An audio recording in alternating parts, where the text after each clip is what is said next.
I'm Bryce Offenberger from Offenberger Muay Thai, here situated at the Active Living Center at the University of Manitoba.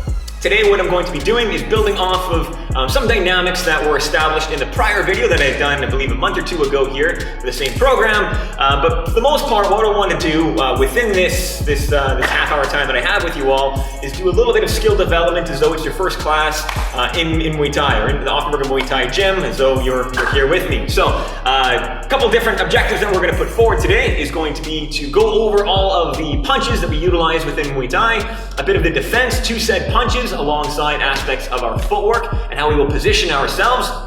And then if there's some time near the end, aside from getting a little bit of a workout in, aspects of how these punches and these strikes correlate then to some self-defensive mechanics that are a little bit more pragmatic and grounded, so that way you have a good skill development to work and thus correlate to aspects of your life.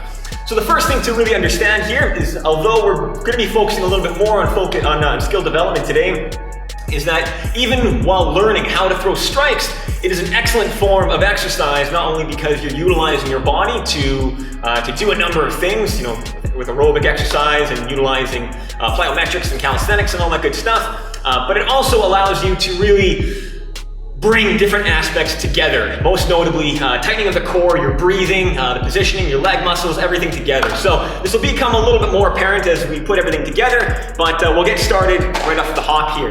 So to begin, we have for the most part two stances in Muay Thai. We have our normal stance that we utilize for throwing all of our strikes, and then we have a second stance, not too different for the most part, when we clinch up. For the uninitiated, what Muay Thai essentially is punches, it is kicks, it is knee strikes, it is elbows, and it is clinching and trapping. Now what that means, clinching and trapping, is that we're able to essentially construct leverage onto an opponent by grappling onto them and then utilizing some of those techniques to essentially get a little bit more power and control, as well as adaptivity, since whenever you're in combat, in a more realistic sense, the fight doesn't stop if you get close or if you entangle onto one another. And in addition to that, within trapping, what that means is that if someone throws a strike, you can catch the technique and then strike, sweep them to the floor, or do whatever it is that you need to do. So in that way, Muay Thai is very much a very dominant stand-up martial arts and form of combat, mainly because it kind of encapsulates a lot of different aspects and works from a very pragmatic basis. That which works survives on, that which doesn't work is left to the ether. So first thing we're going to do is establish our stance. So when we're standing for Muay Thai, what we're going to do within this first stance is we're going to position one leg in the front and one leg in the back. Now the idea here is that we want to ensure that we've got a good level of stability and balance, while also allowing us to have a good level of agility, so that way we can maneuver and reposition to meet the target, or to meet whatever it is that we're trying to deal with.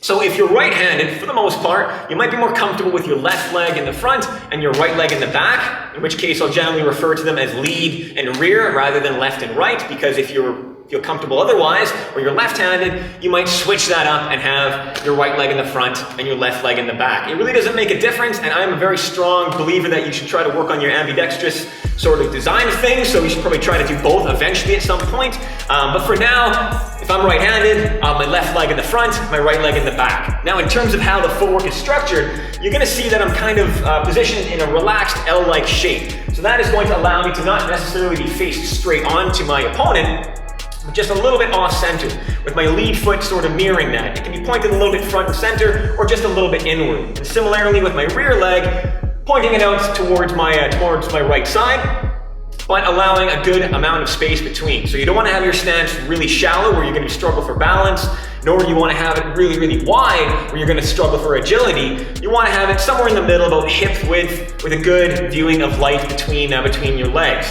For your upper body, as you can see, I want to ensure that my core isn't flush, and this is going to be one of the many principles that I'm going to extol upon you here, and that is, you don't want to grant your opponent a perpendicular angle. Whenever we're throwing strikes, and I'm going to do this at times, relating off a number of tangents, just my style, you want to always try to find a perpendicular angle for your strike to ensure the most efficient and effective means of contact. But that also means, on the defensive framework, that you want to deny your opponent that easy access. So by simply allowing my upper core turned a little bit to the side, I deny that very easy perpendicular strike to hit me in the chest. Okay, so when we're establishing our stance, a little bit off center, not turned right to the side, thus creating new problems for ourselves with our spine and everything, but just a little bit off center. With our hands, we want to put our rear hand tucked in nice and tight, so you take your rear elbow, keep it nice and close to your breast tissue and your ribs, with your rear hand tucked right by your jaw. With your jaw itself, what you want to strive to do is not stick it straight up in the air like this, but envision as though you're holding a ping pong ball or a tennis ball under your chin, just like that. And the reason is, there's a number of particular ways, which I'll elaborate on a little bit later on, that are essentially sort of like pressure points, or those areas that when struck, no matter how tough or strong or skilled you think you are, physiologically you're going to succumb to them. And your jaw's a big one. Right back here, if your jaw ever gets struck and it essentially pinches the other side, there's a number of nerves that runs behind the jawbone, and once it gets pinched, it over-sensationalizes your brain, and then you black out. That's how you kind of get knocked out. So to prevent that, once again, to deny that to your opponent, we're gonna keep our chin tucked down. With our rear hand, as you can see, it's nice and compact against my head here. Now this not only allows me to have a passive form of defense, in case I take a strike to the body here, I can guard my liver with my rear hand, as well as anything coming to my head. I can also operate on an offensive platform by very easily throwing strikes without much telegraphing. And for my lead hand, what I want to strive to do is keep it just in front of my mouth, but just a bit relaxed. So I don't want to have it really tight up like this, where I'm very purely defensive oriented, but I want to have it just a little bit outwards, okay? Now, some people can have their hand more outwards or what have you. I'd say just keep your thumb more towards you, just like that, and you're good to go, all right? So this is our stance. Okay? Now, if you notice, on top of those dynamics, the weight that I'm utilizing between my legs. And what you want to try to do here is put a majority to your rear leg, for the most part, with a minority to the front. About 60-40, 70-30, something like that. But even though I have a majority of the weight to my rear leg, it's not as though I want to just have everything off it and I want to just stand like this. But the main component that you want to establish as you're dividing your weight up is that you're ensuring that you're not overcommitting to the front leg. And of course, there's different circumstances where this might play a more advanced place later on in your training, but for now, a majority to the rear. Now what this will allow you to do, so if I have my positioning just like this, and I have a minority of weight on my lead leg, it allows me, once we later on cover kicks and we cover kick defense, it allows me to then very easily utilize some of my defensive tools, such as my teep, or even defending against kicks, if I need to, at a moment's notice. Now, even without utilizing kicks and kick defense, by having less weight on that lead leg, it does ensure that you have a good level of agility. So that way you can very easily maneuver in, maneuver out, change angles, and do all sorts of cool stuff like that, okay? So a quick review: rear hand by your jaw, lead hand in front of your mouth, minority of weight to your lead, majority to your rear, good, solid, balanced sort of positioning. And beyond that as well, you want to make sure, if possible, to try to rock a little bit of weight back and forth between your legs. You don't want to be static. You want to be relaxed when you're doing Muay Thai, and you always want to ensure that you're able to adjust to any sort of situation. So by kind of shifting our weight back and forth, just like this, it allows me to then very rapidly adjust in those sort of small little windows of opportunity to whatever sort of circumstances come my way, all right? So there we go, that's our stance. And I also want to make this abundantly clear that even though right now you're watching this on a screen, a good time to also, or a good place to practice this, everything that I'm covering is in front of a mirror. Shadowboxing, or operating within that of a mirror and practicing your techniques, is an invaluable tool, and I would heavily recommend for those watching this video to do so at times in front of a mirror to polish up your technique. And in that way, you can learn your Muay Thai at home while I'm over here, and even, you know, improve your skill set without having to necessarily work with an individual or myself. So, there we go, we've got our stance, okay? Next up, what we're going to do is we're going to cover some of the basic punches. There's 4 basic punches, several derivatives that come off of them, but there's 4 basic punches that we're going to learn today that will cover a number of different areas that we need to strike, okay? So the first thing that we're going to do before we go through the punches is once again clear up how to make a fist properly, because a lot of people have never made a fist in their life. When you're creating a fist, you're going to tuck your fingers in as such with your thumb over top, okay? Just like that. Now, you don't want to have your thumb on the inside because that's going to, with the impact, it's going to break it. You don't want to have it sticking out because that too will have it get caught and broken. Nor do you want to do anything else with your fingers that might result, once again, in them getting broken inadvertently. So, just like that to make a fist. Now, whenever we're making a fist, we also want to ensure, whenever we're throwing a punch, that we're striking with these two knuckles, okay? So always, always, always these two knuckles when possible. And the reasoning there is that these two knuckles will absorb the energy all the way into the wrist, into the forearm, into the arm, and thus you can have a nice clean transmission of force as you're delivering your shots. The other two knuckles really can't as well, since they split off, and because your hand is very much a chandelier, it's very delicate, and if you try to put excessive force in areas that can't absorb it or deal with it, you're going to injure yourself. And this too will come up a little later on as we talk a little bit about self-defensive mechanics. So, next up here, learning the punches.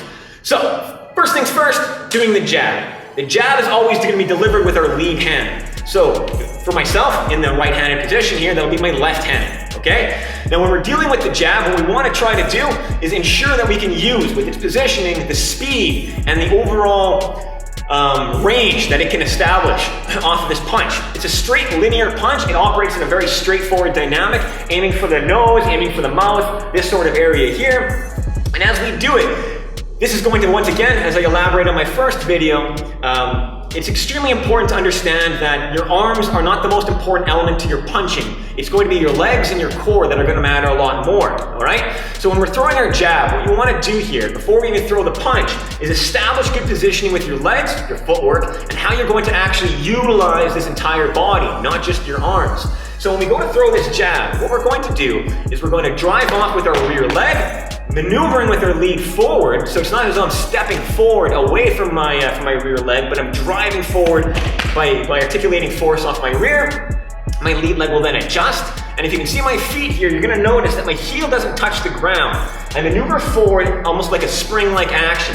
As I do that and temporarily elongate my stance and deliver my punch, I'm then in a good position to then come back to my stance as such, okay? So when I'm delivering my jab, notice that rotation as I drive forward, right, to get a nice elongated positioning for my strike, as well as that construction of energy as I'm going in and rotating into that punch. So when I bring my hand back into the equation, the idea here is as I drive and twist my core, my hand is then going to articulate itself straight out and make contact into the target.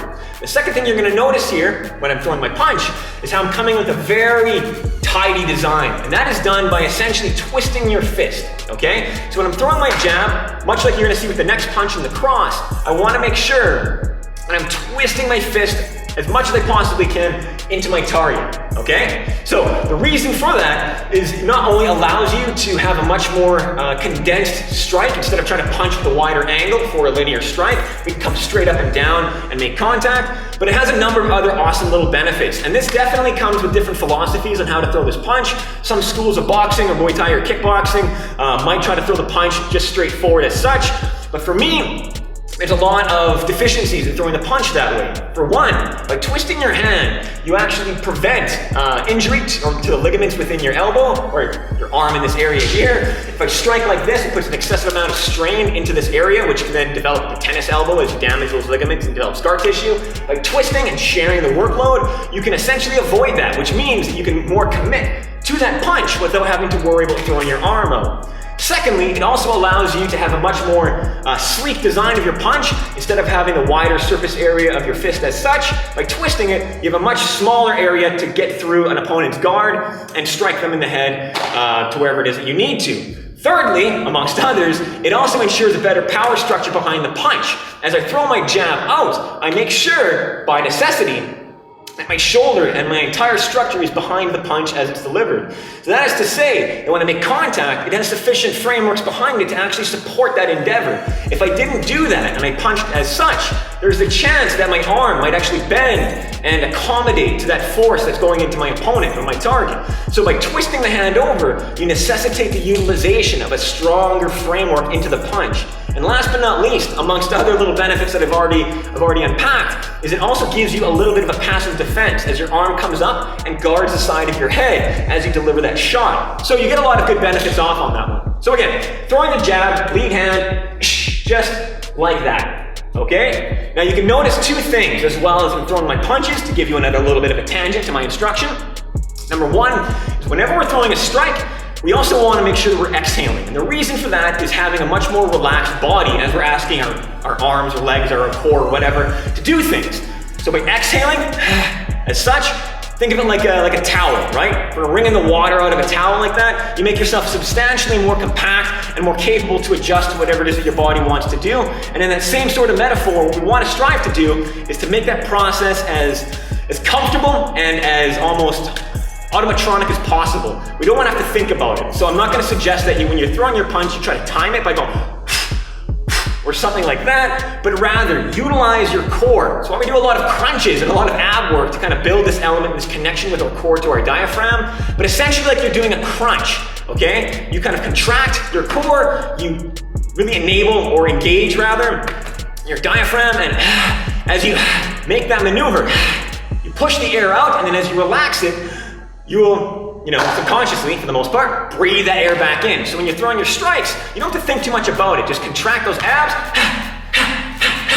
As such, much faster, much more relaxed, and you're able to get those strikes down target. And as an added little benefit to doing so, it also prevents you from having air within you in case you were struck in that same period of time. So as an extra little benefit, by ensuring you're exhaling in a sufficient manner, it means that if you were to throw a strike and hit yourself, that you're not going to get damaged because you've already engaged that core, you've engaged your armor and solidified this area and prevented yourself from getting the wind knocked out of you. So a lot of little benefits there.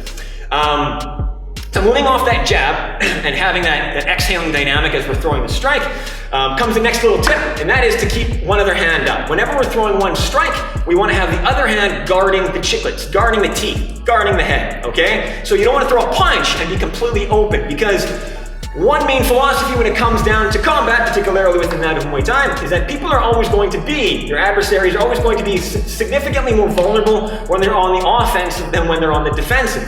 I mean, the logic should make a lot of sense, but if you're going out to throw a strike at someone, you're going to be a lot more open than when you were kind of in a solidified position. So you don't want to once again give your opponent or your adversary that sort of benefit by leaving giant gaping windows open to get struck yourself. So if you throw a strike, notice how I'll have my other hand up and it's always touching.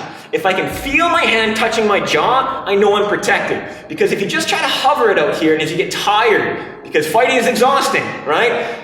Your hand might end up dropping a little bit and then you're going to be exposed. So always make sure you can feel it on your head and then you're golden, okay? So once again, there's our jab, just like that. Now, for the next punch we're going to do is the cross. Now the cross is going to always be delivered with our rear hand. So with this rear hand, what we're going to do is we're going to develop more energy and drive into the target. So although I covered a bit of both these punches in the last video, I'm going to spend a little bit more time or underlining or highlighting how important it is to really develop that energy from your legs into the shot. So notice when I go to develop the power onto this punch, that it starts with my rear leg and it really embodies itself as a full transmission of energy coming up from the ground into my core, into my fist, to finally make contact. So how I'm going to do this is first and foremost roll. So I kind of take energy. If I don't already have a little bit of bend in my rear leg, I'll ensure that I do have that. As I start shifting energy over towards my lead side, you're going to notice that the energy is going to come straight up as my rear leg is depleted. It's pushing and pivoting into my hip as much as it possibly can. If I need to, I'll let my lead leg slide out a little bit to better accommodate myself for this positioning. As this is happening, the energy is coming up through my leg, into my hip, into my core, and as that basically rides all the way into my shoulder, we then finish that off by doing the same dynamic with a punch, by twisting like we're going down a pipe into the target, okay? So once again, from this rear side, just like that, okay? So the punch developing all the way up, right into the target. Now the advantage and the importance in practicing and making sure that you have that dynamic in developing the power for that cross is so important, because much like the jab, the cross is also a fantastic tool should you need it for self-defense, because it's cave person simple here. The jab, though it doesn't have a lot of force, is fantastic to strike the nose, to break the nose, given the fact that it's a very delicate little appendage, as well as if an opponent were to turn their head a little bit, that's more than enough force when making contact to the jaw to end an engagement if you absolutely had to. If that didn't do it enough and you needed more force, that's where the cross becomes a favorite child of yours, because this punch has significantly more energy on account of the fact that we can drive a lot more power out of the ground into our core and into the target.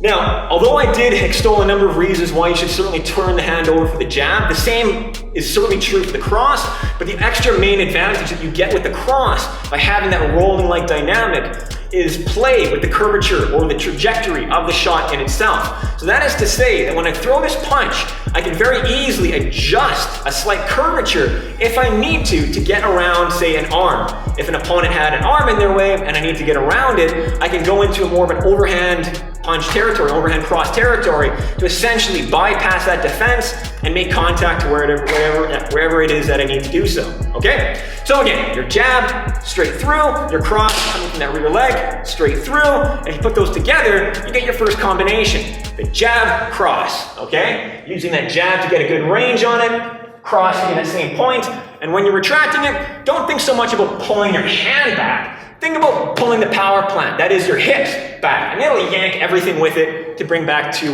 your base position, okay? So there's the first two punches. Now, next up here, we're gonna cover the next few punches as quickly as I possibly can, because I spent a lot of time doing the jab and the cross, but the next two punches that we're gonna deal with are gonna operate from the side and from underneath, our hooks and our uppercuts. So if the jab and the cross operate coming straight forward in a linear fashion, our next punches, our hooks, are like velociraptors flanking from the side to strike the side of the head. The main area that we're trying to strike here will once again be the jaw, the temple, anything around here, behind the ear, which is also a great spot to strike because it messes with equilibriums. Any of that area is the name of the game here. Now, the punch development on this one is a little bit different because unlike the jab and the cross, where we're kind of driving into the target a little bit more, the hooks are going to be designed from a base perspective with more of a pivot in mind, significantly more pivot in mind. So how we're going to develop energy for this one, let's say we start with the rear hook, so with my rear hand engaged, and I'm going to shift my weight towards my lead. So if you're looking at my footwork right now, you'll notice that I'm going to pivot on the side that I'm going to punch with and shift the necessary weight to my other side, so that way I can fully engage my hip and my shoulders as they need to. Okay, so from here, in throwing my rear hook, I'm going to turn just like that to get my whole body into that motion. What my hand is going to do is, if necessary, it's going to come off of my jaw to create a nice effective trajectory to strike into the target.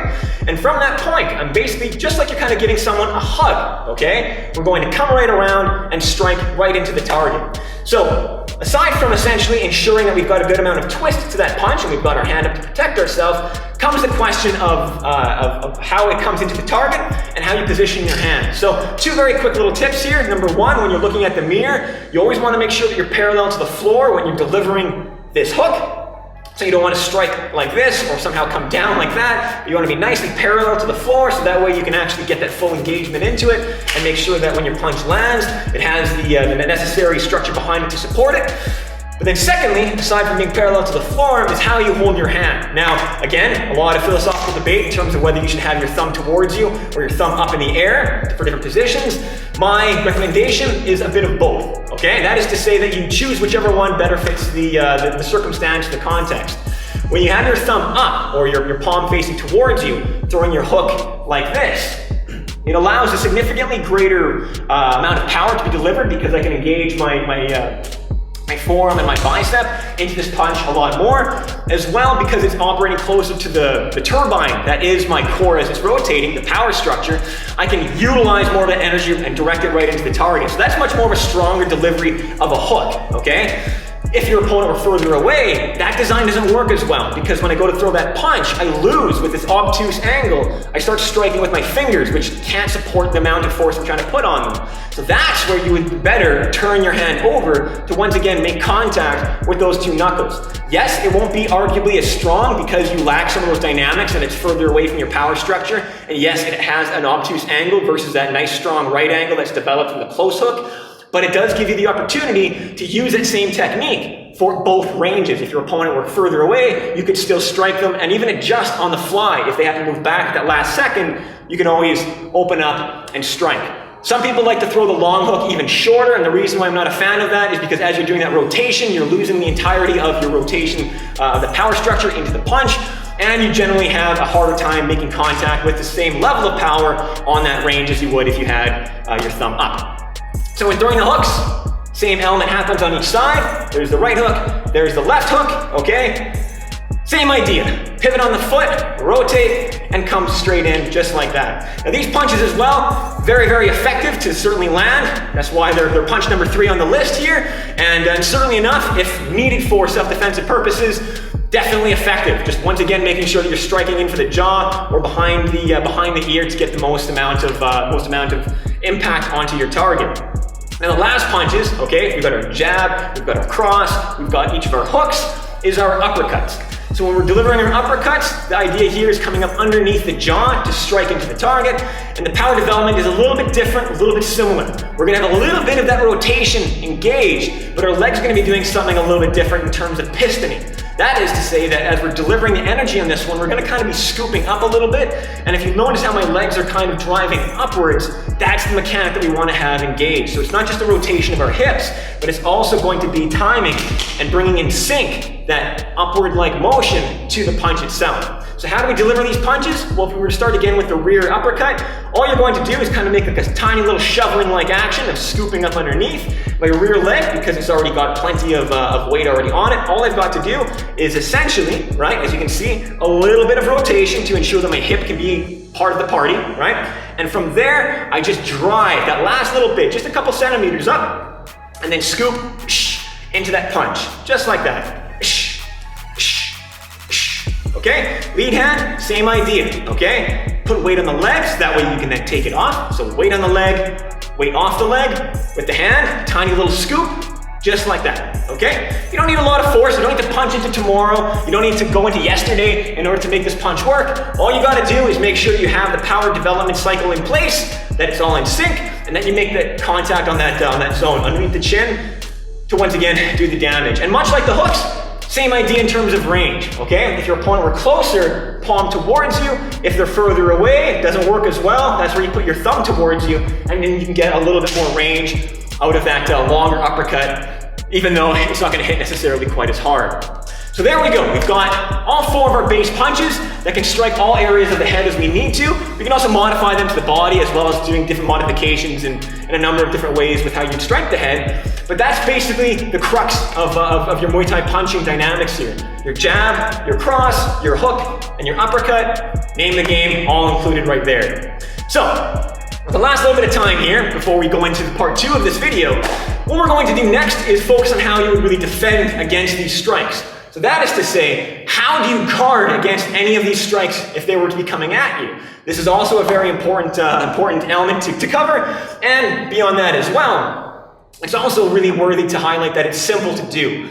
Muay Thai, as you can see here, definitely has plenty of room, has a high ceiling to learn and develop your skills, but the entry point is and should be relatively low, so that way you can learn the basics and actually get some impact out of it. So, I believe we've got just a few minutes left for this first part, but to very quickly cover the defense to all these shots. It's not too complicated. For hooks coming into the side, what we're going to do is much like we're taking a nap. We're going to take our corresponding hand, bringing it up, just like we're taking a little sleep, making sure that our hand is making contact onto our head, and if possible, ensuring that it's behind our ear to deny our opponent the ability to strike that area. If you don't go high up enough, and that guard or that punch comes behind there, you're in trouble, right? So, nice and tight, just like that. One hand at a time. No one's ever gonna come at you with the lobster attack, so you don't need to do this, okay? Just one hand at a time is more than enough. Now, for jabs, crosses, and uppercuts, what we're going to do is what's called shelling up. Once again, pretty simple. All we want to do is we're going to take our hands, bringing them tight to our eyebrows here, and preventing our opponent from having an easy time accessing our head. So what we're going to do within our stance, first and foremost, I'm going to break this down as efficiently as I can. We're going to first take our rear leg and drop it back a little bit to kind of anchor ourselves in for the force coming in. We're anticipating to get a lot of force onto us. We want to make sure that we've got a good mechanism to actually deal with that. Also, we're going to square ourselves off so that way we can, deal with the on-rushing bull that's coming at us. With our hands, we're going to bring them up nice and tight, removing as much space as possible to my head. I'm going to keep my chin tucked down, looking underneath my eyebrows towards my opponent's center of their chest to see what's going down. And with my hands nice and compact like this, you can see again your thumbs towards you, your thumbs to the side, it makes no real difference. We shut down all access to the front of my head. Now beyond that too, if you notice how I'm guarding this way, right? So there's my guard, and I shut up just like that. You notice that I cut off access to the jaw and the front of the face, but that if a strike were to come in, it's got two main areas that it could try to hit. One is the crown of my skull, one of the hardest points on the human body, in which case you can take that and it'll probably hurt their hand significantly more than you'll ever even feel it. You have the dynamics to deal with that, so as a punch comes in, the energy is going to transmit through your neck, through your back, and then through this anchored leg, so you're not going to get knocked back off balance at all. You can actually hold your ground and then maneuver or counterattack as you see fit. But beyond that too, and last but not least in terms of the lower area, by having this angle down, you once again prevent that perpendicular angle from existing. By having that angle down, if a strike comes in, it doesn't hit cleanly and it loses a lot of that energy. So regardless of whether you're looking at this from a sporting dynamic, a pure martial arts perspective, or a self-defensive dynamic, these work. Muay Thai didn't come from a form of dance. It came from a design of warfare. How do you train your soldiers quickly to deal with an opponent if they lose their sword or their spear? These things work, okay? So again, hook coming in, either side, attack coming from the front, just shell up as such, and you'll be good to go, okay? So this is gonna wrap it up for part one of this video. Part two, we're gonna further develop some of these dynamics, bridging some of these techniques together to show you how combination development works, as well as extol some other dynamics of bringing our legs into the equation, as well as how self-defensive parameters sort of fit into all these strikes and elements that I've already thus discussed, okay? So, hope you enjoyed that brief little rundown into your first class of Muay Thai here with me at Offenberger Muay Thai. I look forward to seeing you in the next part of the next video, okay? Cheers.